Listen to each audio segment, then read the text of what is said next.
ये वो वक्त था जब मक्का वालों ने रसूल अकरम को झटलाया, सताया, ताना दिया, पत्थर मारे और जिंदगी तंग कर दी। इस वक्त आपको ये उम्मीद थी कि शायद ताइफ के लोग इस्लाम को कबूल कर लेंगे, इसलिए आपने वहां का सफर किया। लेकिन ताइफ का सफर क्या ही कठिन, क्या ही दर्दनाक सफर था। जब आप ताइफ पहुंचे तो आपने वहां के 3 बड़े सरदारों से मुलाकात की।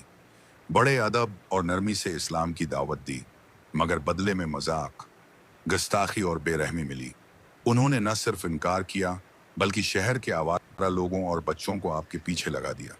जरा तसव्वुर करें, वो हस्ती जो सारी कायनात के लिए रहमत है, जिसके हाथों में यतीमों के लिए मोहब्बत और मजलूमों के लिए पुनाह है, उसे पत्थरों से मारा जा रहा है।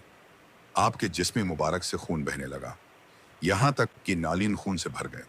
कदम लड़खड़ाते थे, जिस्म दर्द से चोर था, मगर जबान पर कोई बदहा न थी।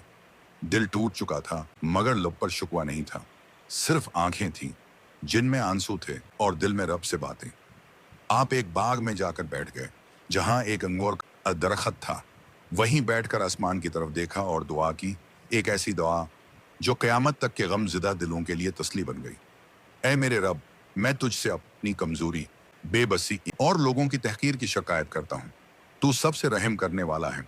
अगर तू मुझसे राजी है तो मुझे किसी तकलीफ की परवाह नहीं। इतने में हजरत जब्राइल नाजिल हुए, 7 पहाड़ों का फरिश्ता भी।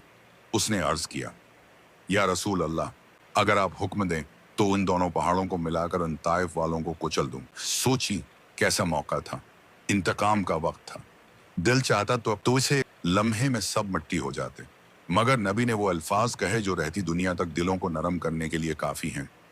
नहीं, मुझे उम्मीद है कि उनकी नस्लों में ऐसे लोग पैदा होंगे जो एक अल्लाह की इबादत करेंगे। ये थे हमारे नबी। इंतकाम नहीं, बदआ नहीं, सब्र और दुश्मनों के लिए भी उम्मीद। हम मुसलमान हैं, हम उस नबी के मानने वाले हैं जिसने पत्थरों का जवाब दांव से दिया। अगर ये वाकया आपके दिल को छू गया हो तो दूसरों के साथ शेयर करें, ताकि वो भी उस रहमत के पैगाम को महसूस करें।